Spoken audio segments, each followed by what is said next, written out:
You're listening to the Maastricht Diplomat.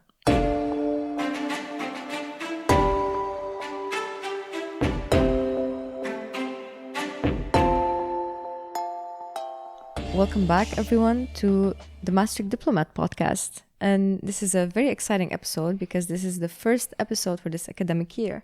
This is Charelle. If you've listened to a podcast episode from the Maastricht Diplomat, you probably recognize my voice. But this year, it might be a bit too recurrent since I will be the editor of the podcast. So you will be hearing my voice in every single intro. With me today, I have our MD alumni, Brendan Hogan. Welcome back. Thanks for having me. I'm happy to be here. I mean, this is also an exciting episode, not just because it's the first one of the year, which is always exciting, but it's also the first one from the series that we're doing with CERiM, right? Exactly. And this is why Brendan has come back to us. So for this episode, it's, as you said, it's really an exciting episode, not just because it's the first of the academic year, but it's also the first episode of the CERiM collaboration, Understanding Europe. What we're going to do this academic year is release a 10-episode podcast series on a monthly basis with the Center for European Research in Maastricht, CERiM. It's a collaboration with the Maastricht Diplomat. So throughout these episodes, we're going to talk a lot about how CERiM researches Europe. Yeah, basically how it researches Europe. And we start off by looking at what the difference between Europe and the EU is, because that often gets lost. And CERiM is not only funded partially by the EU, but it does a lot of its research surrounding it. That's also why we chose the title Understanding Europe. It's not just understanding the EU. Exactly. So a lot of the topics we're going to discuss are going to be looking at how the EU functions in the context of Europe, the continent, looking at local issues, but also international issues, or to say it in a simpler way, we chose Understanding Europe because our aim through this podcast is to understand how the EU and also Europe functions. Yeah, at least better. At least, exactly. I think it's going to be too complicated, but this is what we're trying to do. And CERiM does exactly that. So throughout the 10 episodes, we're going to talk to CERiM experts. Trying to bring multiple perspectives might actually help us see how they all link together and work together on a local level, but also on an international level. And how does the EU then play as an international actor? Yeah, as you said, it's also in a way to explore the breadth of what CERiM has in store and its different researchers that it puts together in its networks and research that it organizes and funds.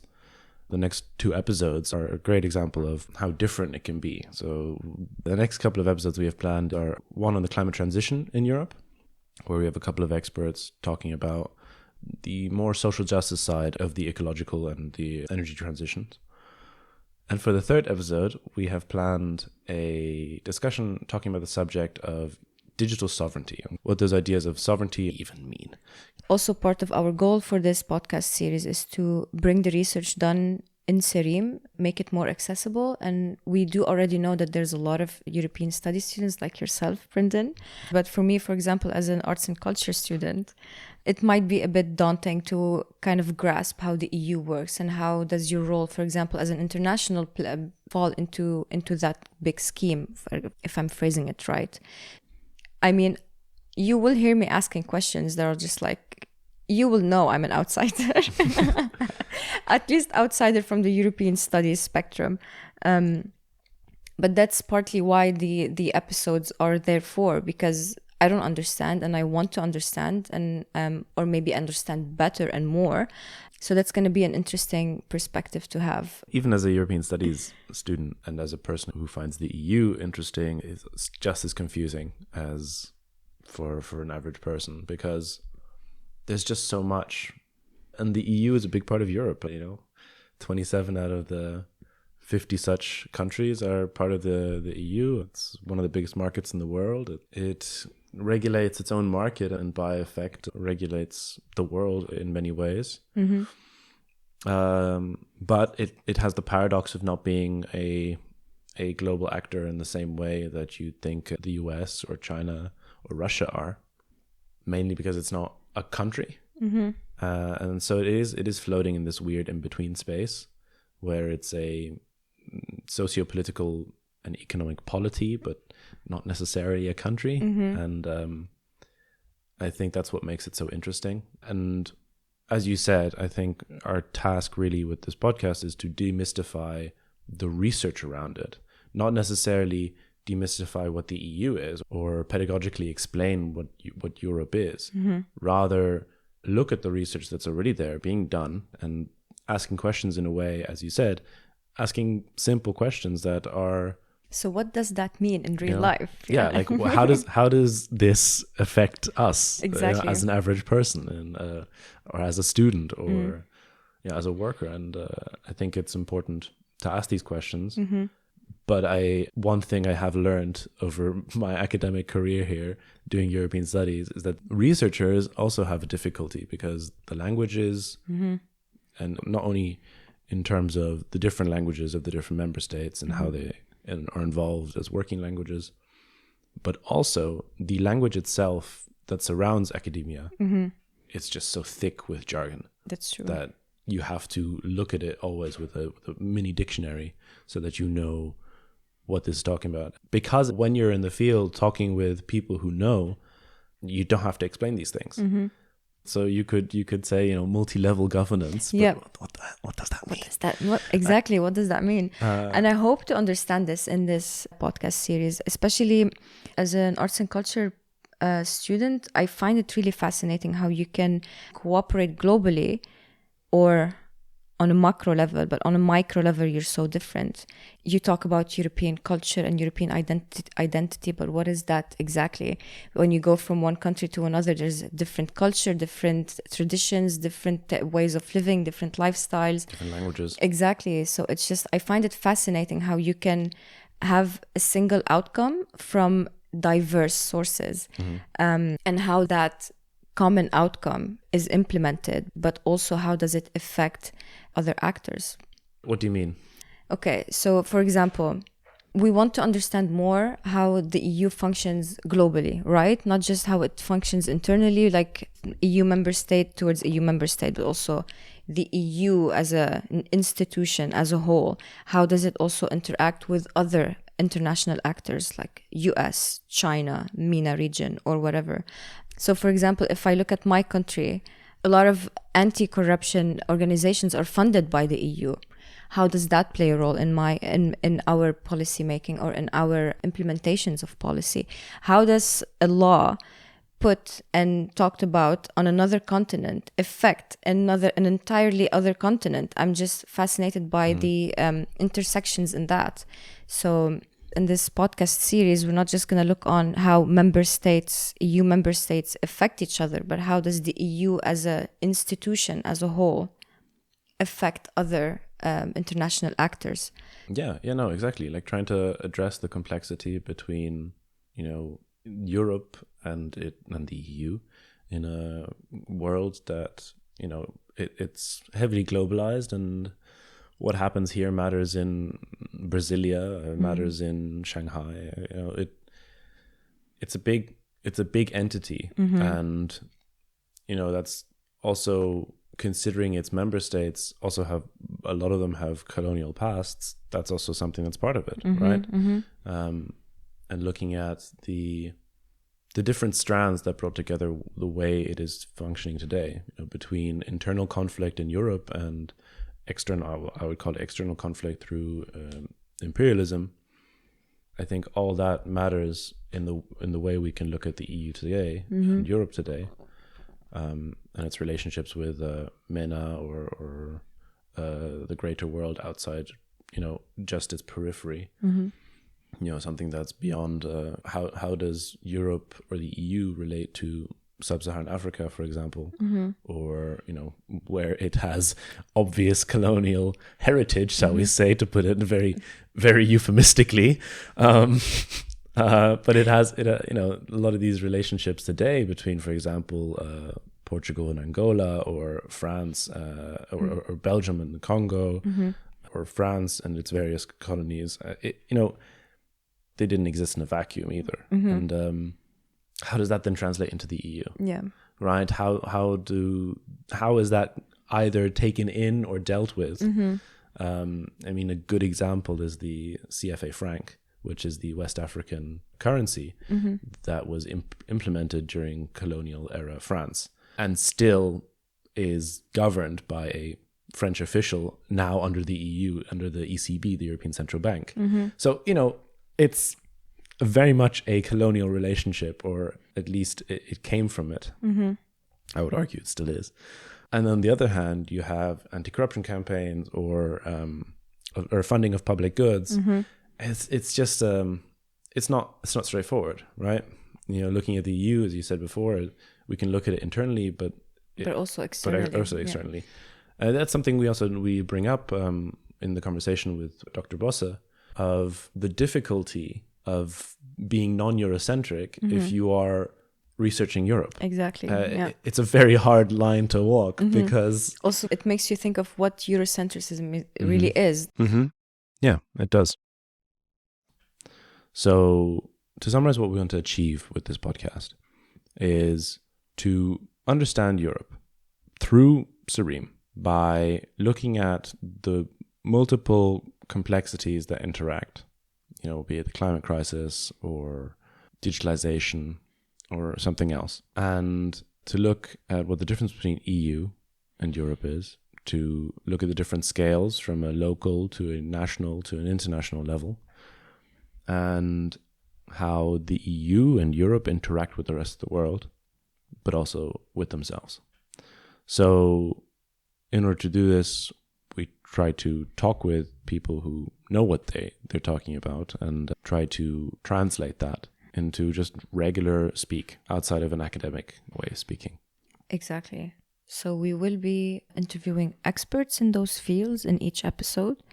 And because this is the first episode of the podcast series, we want to contextualize and understand more what CERiM does. And to do that, we're interviewing the co-director of CERiM, Dr. Giselle Bosse, who is an associate professor in EU External Relations and Jean Monnet Chair at the Faculty of Arts and Social Sciences, aka FASoS.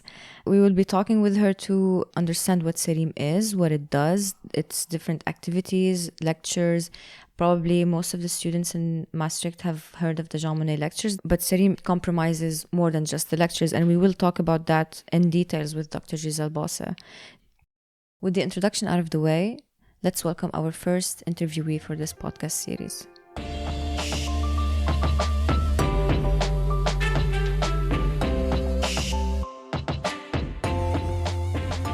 And we officially start the first podcast episode of this series, Understanding Europe.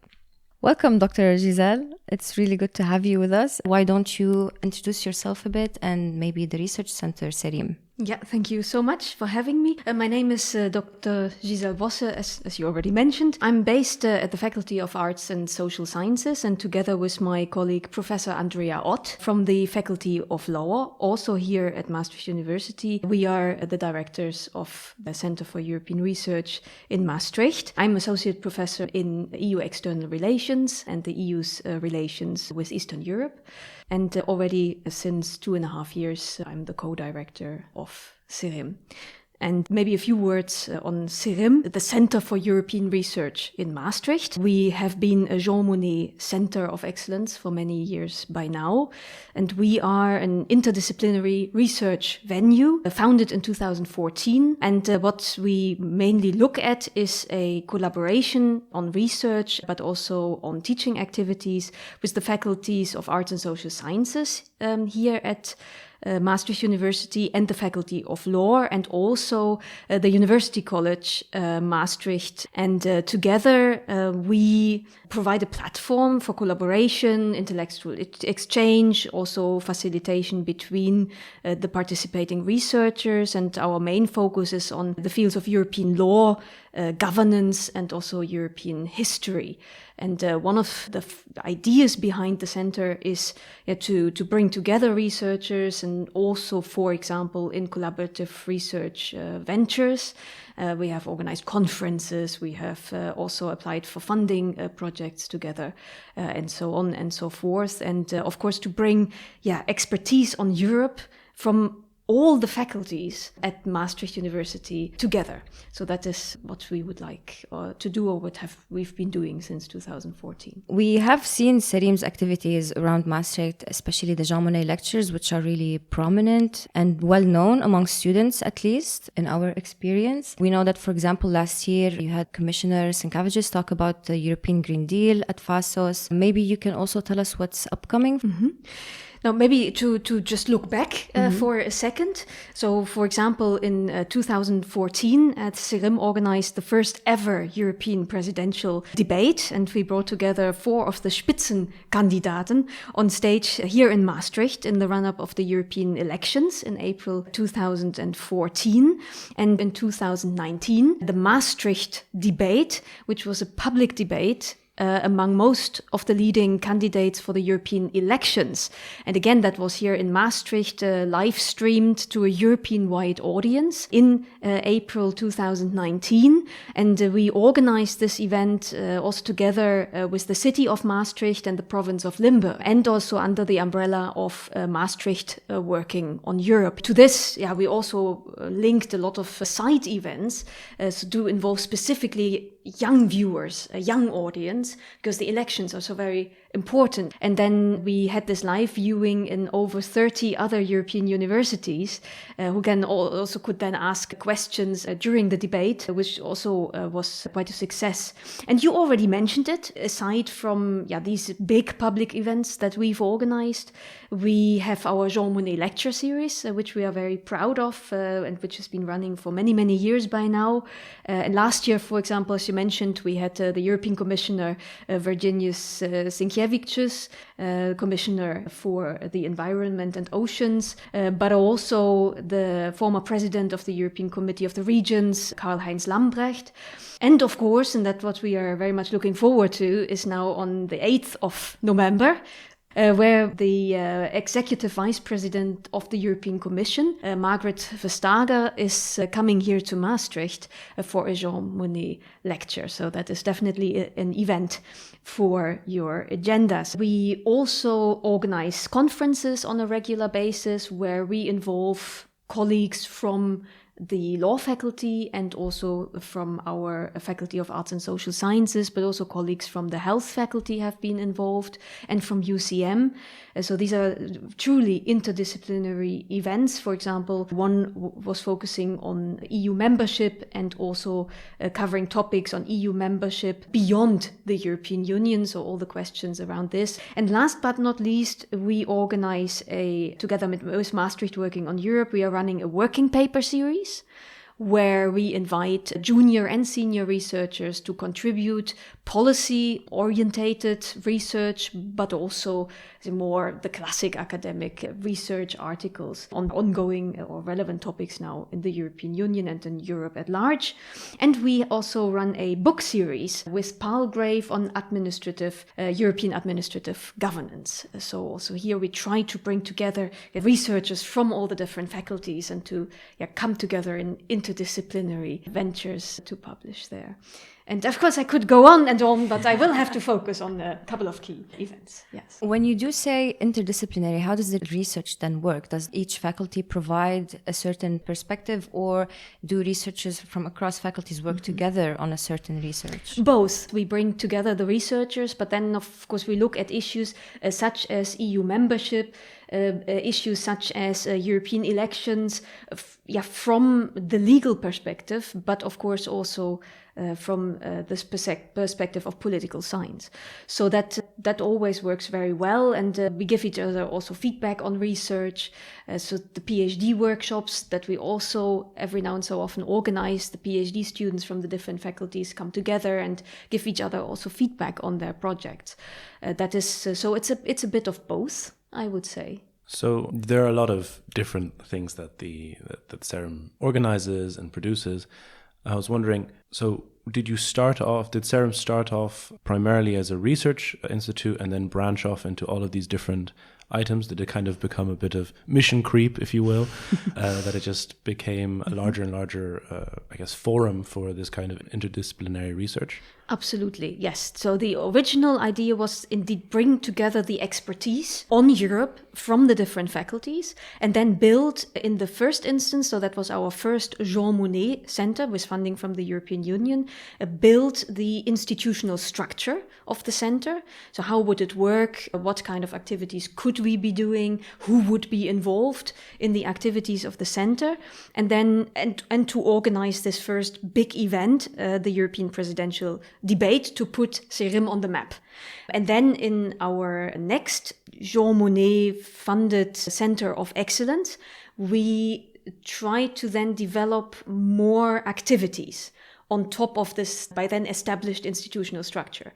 And that is when we saw the Maastricht debate in 2019, more Jean Monnet lectures, the teaching activities that are attached, and also the conferences. And now this, what will hopefully then be a third European Center for Excellence would be to digitalize, to bring CERiM into the 21st century. This podcast series that we are now recording is one of the first steps into that direction, and we already try to live stream our lectures. We try to work on our social media presence. Also, then develop more social media relevant content. And again, which also our mission is to bring Europe closer to a younger audience. Which we believe is also one of these missions that CERiM had since the beginning in 2014. So to cycle back to something that came up a few times, what's the difference between CERiM and the Chair of Excellency coming from the Jean Monnet grant? Right. Now, the EU has different funds, and one of them is a fund for centers of excellence.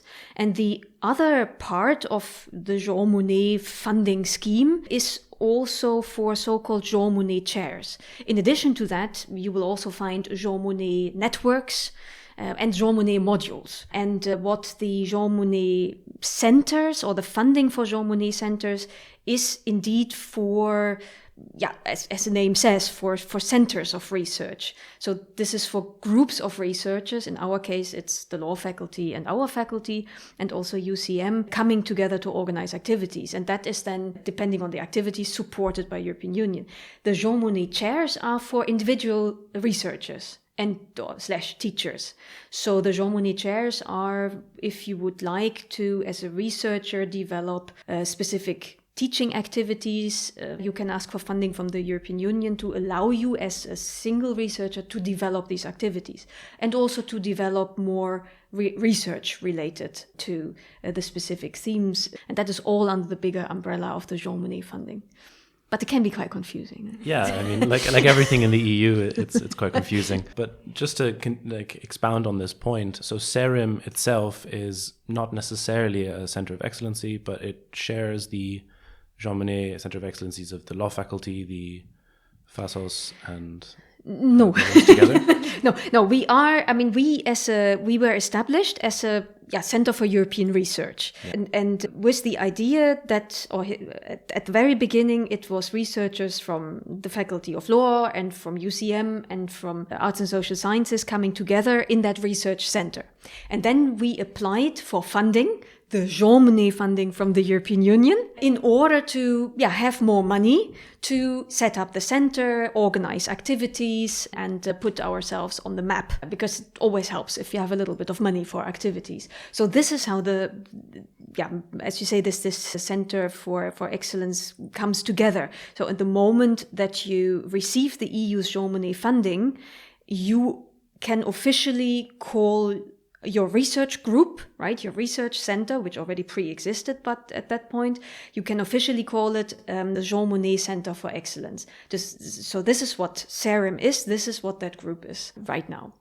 Okay, thank you. I think now it's nice and clear. It's a lot to untangle, especially I know. I assume for our listeners who don't have much experience with CERiM and these research institutes. Yeah. Something that comes up as a question when you have a lot of focus on the EU and Europe, it's hard to distinguish what the difference between the two is. Mm-hmm. So my question to you is, what is the difference between researching Europe and researching the EU, and how does CERiM figure into that? Well, our ambition is really, it's about research on Europe. And research on Europe is a much broader field of research, or it comprises a much broader field of research than if we would simply or just focus on the European Union.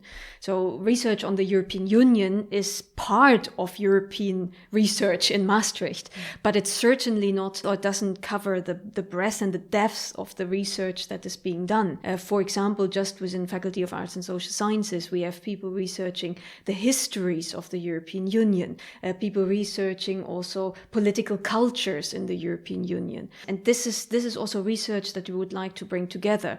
Also the international dimension, very important, right? We don't want to be Eurocentric. That's exactly what we would like to move away from. So that we incorporate research on Europe, but then in the broader context of international relations, be that now in other international institutions or the global world order, but also research, the EU and other global actors, other regional actors, for example, in the Middle East and North Africa, in Sub-Saharan Africa, in other parts of the world. So this is, broadly speaking, research on Europe, and we would like to keep it as broad as this because we want to capture all the interdisciplinary facets, all the research that comes on Europe from the different faculties, because I think that also makes it unique. There's a lot of research centers on the EU, but this interdisciplinary element, I think that makes it very, very special, and that makes Maastricht, of course, I would always say, the place in Europe to study and research Europe. When we talk about CERiM, the first thing you see on the website is Center for European Research, and you said something about not being too Eurocentric. How does that work in your specific field of research, for example, and if you can tell us more about that? Now, just one example, we now are in a very serious situation with regards to the European security order, probably also international liberal order with the Russian invasion of Ukraine. And on that topic alone, one can think of many different or very important research that helps to make sense of what is now happening. For example, we can look at this from the political science perspective. What is the EU doing? How has the EU responded? But we also want to look at it from the international relations perspective. What does it mean for liberal international world order? Are we now seeing spheres of influence re-emerging and developing? Is this the end of international institutions? But then also the legal perspective. Of course, there's also international law. There's rules of war being violated, human rights violations. There's a lot to be said also about international law in this context, but also about the EU's laws. What is happening within the European Union? Do we actually have the institutional but also the legal conditions in place to develop a common foreign and security or common foreign policy, for example? So that is also where the interdisciplinary work with the colleagues from the law faculty and also from UCM and our international relations scholars brings so many different dimensions to understand what we see. And of course, not to mention the role of history, the role of culture and identity. I don't know how many times, of course, we heard the European family. Now Ukraine is part of the European family. European values are being challenged. Yeah, well, what does that now all mean concretely, right? The identity of the European Union or history, how very important. And I think here in the West, we have been rather oblivious to the histories of Central and Eastern Europe for a very, very long time. Whereas their history is such an important dimension to politics and identity today. And I think that is also where our interdisciplinary research can contribute so much. And that's just one example. But if we look at other issues, could be related to the internal market, to financial system, the financial crisis, all these issues, energy policy. There's a lot of research that we can bring together at Maastricht. But to prod further, I guess it's very difficult to have non-Eurocentric research if you're talking about Europe. But for example, what you're using with the Ukraine conflict and its repercussions globally, how do you, I guess, compromise between researching Europe and these effects on European values, etc., and its global implications? I think you've put it's an interesting question, because we have, of course, research centers at Maastricht University that focus specifically also on the Global South, a Center for Migration Studies, for example, but also other research groups. So, of course, you want to still create an individual identity for CERiM in comparison to other research centers at Maastricht.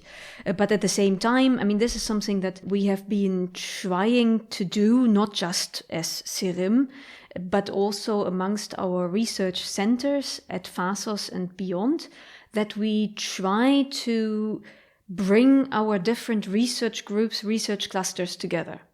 So that we say, well, the group working on the Global South, on migration, for example, that we organize events together. So we still have our separate research centers, but that we increasingly also try to bring these dimensions together. And perhaps it is an idea, now that you mention it, now that our collaboration is mainly with the law faculty, but to also still reach out further and involve researchers that work a lot more on the issues outside Europe, on research on regions outside the European Union, and so on. So we've done that partly. For example, we had a Jean Monnet lecture by Masouda Jalal, the first and only woman in Afghanistan's history to run in the Afghan presidential elections. So with our Jean Monnet lectures, we try to reach beyond Europe as much as possible as well. But there is always a bit of a tension by being focused on European research. And of course, then, how do you compare with other research centers here at Maastricht University? I think also something to add that comes to my memory, and Charelle was involved in this, if I'm not wrong, was the collaborations on the MENA region. Yes. So I guess it's another way where you're looking at the broader area around Europe and taking perspectives from there into account. Absolutely. I was wondering, maybe then Charelle can say a few words about what was a very interesting series of lectures that you have organized. Well, that was one of the extracurricular activities that, in the framework of Chance, the Jean Monnet Chair, we organized a Euro-Arab Conversation lecture series. And within that series, we had researchers at FASoS. For example, Dr. Asim Dandashli gave a really interesting lecture about the LGBTQI activism in the MENA region and the EU's involvement in that. And how does that also translate into the promotion of democracy in the MENA region, and why would it be beneficial for the EU in that sense? What that lecture series did was to bring into conversation the two sides of the spectrum in that realm, of course, when we talk about EU-MENA region relations, because then you're not just talking about the region, you're talking with the region at the same time. You can also watch it on YouTube, the Maastricht University YouTube channel. All links will be in the description. So we've talked a lot about the different aspects of CERiM and also briefly mentioned the research itself. What happens with the research after it's completed? Where does it go? How is it promoted? And how is CERiM involved in that? Now, there's, of course, what is the classic output of an academic. So these are research articles, also the books. But of course, our function is also to put in the spotlight the research that is done by our members in the various faculties. And here we also try to showcase the research output that could be on European policy and governance, for example, where we have colleagues publishing on the Eurozone governance and European Stability Mechanism, for example, and accountability. We also have people writing on regulating lobbying activities in the European Union or the Brexit negotiations. So it's also very, very relevant research. And that is one form of output. But at the same time, we said, as we said, we also want to work with students. So we involve the students in our Jean Monnet lectures. So one innovation last year was that students from our study programs also interview the guest lectures. So it's like a mini podcast with the Jean Monnet lectures, which I think worked very well, and then also helps to involve students. And of course, the Jean Monnet lectures are also open to the general public. When we look at the Maastricht debate that we organized 2019, it was very important to involve the broader public and publics across Europe. with our center, and that also making links with the province.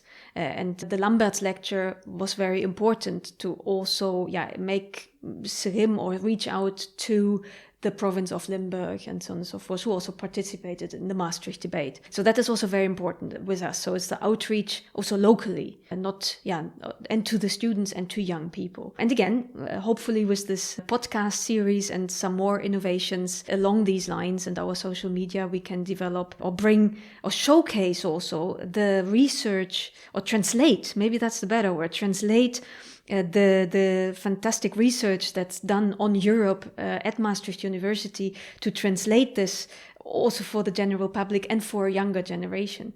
That I see also as a mission for the future of CERiM. Yes, of course. In the following podcast episodes, we will be talking more deeply about the research done in CERiM, but maybe a more broad question then: how do you like to see it come into fruition or manifestation in the real world? Now, I think when you say the real world, that's, where is that?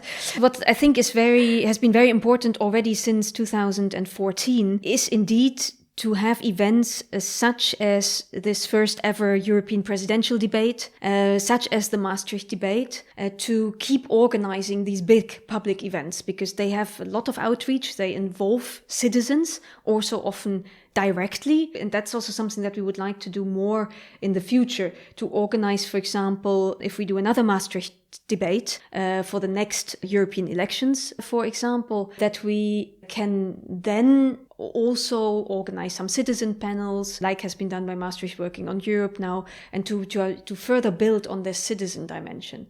So we had that, I think, already quite strongly in CERiM since 2014. We developed it further. Maastricht Working on Europe did as well, but to also work on innovative activities to involve citizens more by also, for example, social media or in the virtual world, if you want. And we also want to work with high school students, and that is also something that becomes more and more important in the Jean Monnet funding of the European Union. That is something we would also like to do. And of course, continue excellence in research. I mean, it is a research center after all. And what is also very important to me, since you ask, but also to my colleague and fellow director of the center, to Andrea Ott, is to bring the research and our researchers, to put our researchers in the spotlight. And as I said, that podcast series here is, I think, a very important step to do so. I think that really rounds up what we've been talking about, and that leaves us with our last finishing up segment called Secondary Sources, where our listeners can jump into something we discussed, and the interviewee can provide a form of media on any of the topics we discussed or something that they're currently researching. Would you have something to share with us for this segment? Well, I would say one of the research that is very interesting at the moment is, of course, on the Ukraine war, the future of international liberal world order. And here I would say have a look at the European Research Council project by my colleague Hilke Dijkstra at the Faculty of Arts and Social Sciences. So there's a lot of interesting research on that particular theme. And then we have also published articles very recently on the topic of Russia's invasion in Ukraine. And there I have some research from myself on the EU's response to the Russian invasion. Thank you very much. That's exactly what we wanted. And I guess I'll leave it to Charelle to close out. And on that note, dear listeners, we come to the end of the first episode of Understanding Europe. All the mentioned research and secondary sources will be put in the description of this episode. To stay updated, you can follow CERiM on its social media, _CERiM on Twitter and on Instagram. Sign up for its newsletter, CERiM at maastrichtuniversity.nl. You can also look at their website for any news updates, cerim.maastrichtuniversity.nl. And don't forget about the 8th of November, where CERiM hosts its first Jean Monnet lecture for this academic year, with Executive Vice President of the European Commission for a Europe Fit for the Digital Age and European Commissioner for Competition, Margrethe Vestager. And stay tuned for the upcoming episodes with Understanding Europe, but also other episodes from the MD. Thank you for listening. The music for the MD podcast episode has been produced by Stone Ocean. And this podcast episode has been produced, recorded, and edited by Brendan Hogan and yours truly, Charelle Abdullah. Talk to you soon.